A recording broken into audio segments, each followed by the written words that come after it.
Assalamu alaikum students. Now we are going to solve question 10 of exercise 7.2, and it's given the question that prove that the sum of the binomial coefficients of order n is equal to 2 power n. Order n means that the power of the binomial expansion is n, means the power of two terms is n, like this. So these two are the binomial terms, right? And its order n means that its power will be n. And we have to prove that the coefficients of all these terms, if we expand this binomial expansion, its sum will be equal to 2 power n, right? So we know the formula of binomial expansion, that is a plus b power n is equal to n combination 0, a power n and b power 0, so which is obviously equal to 1, so we are not going to write that, okay? And plus n, this is n, right? n1, a power n minus 1, b power 1 plus n2, a power n minus 2, b power 2, and it keeps going till n a power n minus n, which is power 0 and which is equal to 1, right? And b power n, right? Now since we are interested only in the coefficients of this expansion, right, so we are not interested in a and b, right? So we are going to ignore these terms. And how can we ignore this? If we put a and b is equal to 1, if we putting a is equal to 1 and b is equal to 1, which will give us 1 plus 1 power n, and it will become n0, and this 1 power n is obviously equal to 1, so we don't need to write this, right? And it will be n1, again 1 power n minus 1 and 1 power 1 is equal to 1, okay? Similarly n2 until nn, okay? So these all are the binomial coefficients, because these are simply numbers, okay? These are numbers. So the sum of these numbers, if the binomial expansion is of order n, it will be equal to, this is 2 power n, so 2 power n is equal to sum of all the binomial coefficients. I hope it's clear now. n0, n1, and it keeps going till nn, right? तो इन सब का जो binomial coefficient का सम है वो किसके बराबर है? 2 पावर n, ठीक है? ये तो एक पार्ट हो गया। अब दूसरे पार्ट में कहते हैं कि also prove the sum of the binomial coefficients, sum of odd binomial coefficient is equal to sum of even binomial coefficients. अब अगर इस फार्मूले में, इस फार्मूला नंबर 1 में हम पुट कर लें a की जगह पे 1 और b की जगह पे -1, तो देखते हैं इससे हमारे पास क्या रिज़ल्ट आता है। पार्ट 2 में इसका जो नेक्स्ट पार्ट है, putting a is equal to 1 and b is equal to -1। Formula हमारे पास है a plus b power n which is equal to n0, a power n b power 0 है, ठीक है? इसी तरह n1, a power n minus 1 b power 1, और ये आखिर तक जाएगा और n में ये हो जाएगा n a power n minus 1 ख़त्म हो जाएगा, यानी a पावर 0 रह जाएगा और b पावर n रह जाएगा, ठीक है? अब यहाँ पे वैल्यू पुट करें, 1 प्लस b की जगह पे -1 पुट कर लें, ठीक है? तो यहाँ पे देखें n0 ये +1 है, और यहाँ पे देखें b पावर 1 है, तो -1 पावर 1 से क्या आ जाएगा? माइनस आ जाएगा, तो ये टर्म नेगेटिव हो जाएगा n1, ठीक है? और इनकी जगह पे ऑलरेडी हमारे पास 1 1 है, तो ये टर्म ख़त्म हो जाएंगे, ठीक है? और इसका नेगेटिव मैंने यहाँ पे लिख दिया है। अब जो इसके बाद नेक्स्ट टर्म है जहाँ पे b पावर 2 है, तो b की जगह पे -1 है, तो -1 पावर 2 से क्या आता है +1, ठीक है। तो ये नेक्स्ट टर्म जो है ना वो प्लस हो जाएगा n2। इसी तरह देखिए अल्टरनेट टर्म जो है ना ये नेगेटिव है, यानी फर्स्ट टर्म नेगेटिव फिर positive, sorry first term positive फिर नेगेटिव फिर पॉजिटिव फिर नेगेटिव, ठीक है।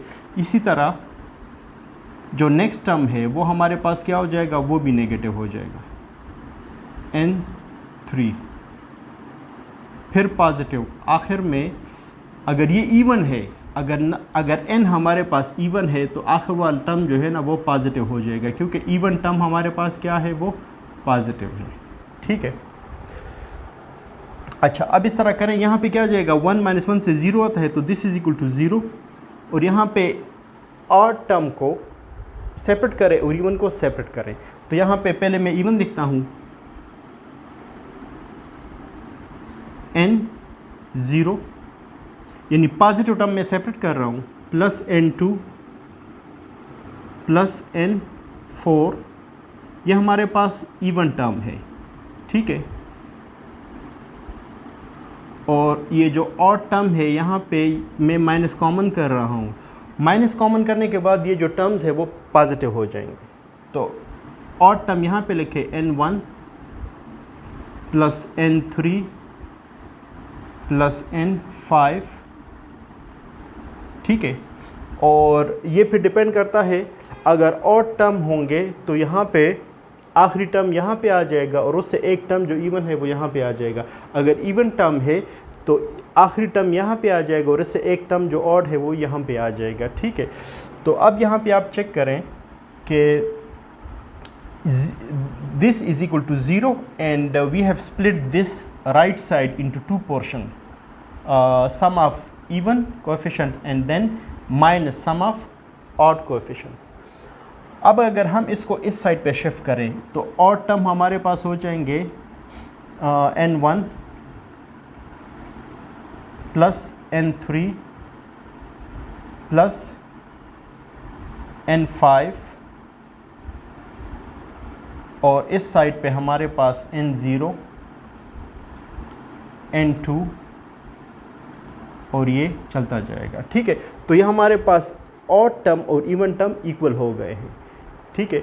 और इसमें शायद एक दूसरा क्वेश्चन भी है, एक दूसरा पार्ट भी है जिसमें कहते हैं कि जो ऑड टर्म है या इवन टर्म है उनका जो सम है वो 2 पावर n-1 के बराबर है, 2 पावर n-1 के बराबर है, ठीक है। तो अगर वो पार्ट हम यहाँ पे सॉल्व करें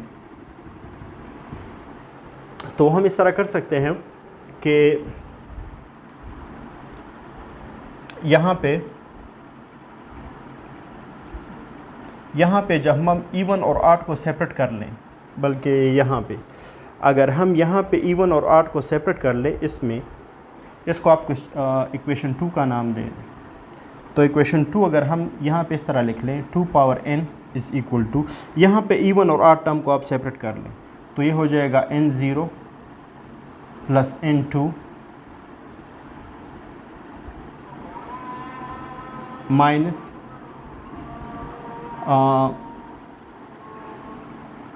बल्कि यहाँ पे प्लस है n1 n3,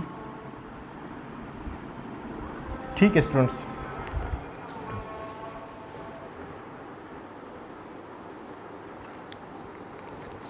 अच्छा स्टूडेंट, यहाँ पे आप देखें कि sum of odd binomial coefficient is equal to sum of even binomial coefficient is equal to 2 power n-1, ठीक है।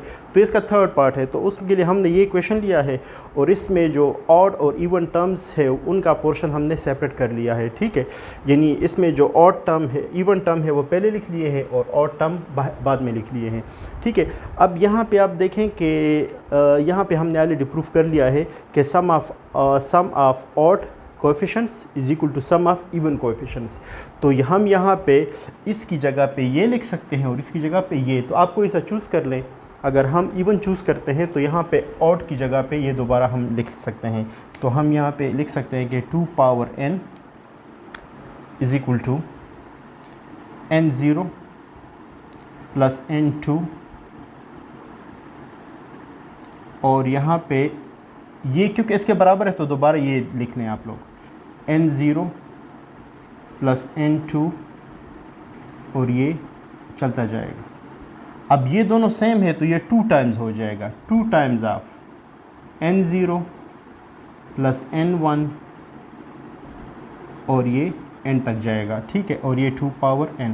अब ये 2 अगर हम यहाँ पे शिफ्ट करेंगे तो यहाँ पे ये डिवाइड होके क्या बन जाएगा, 2 power n minus 1 is equal to n0 plus n1 and so on.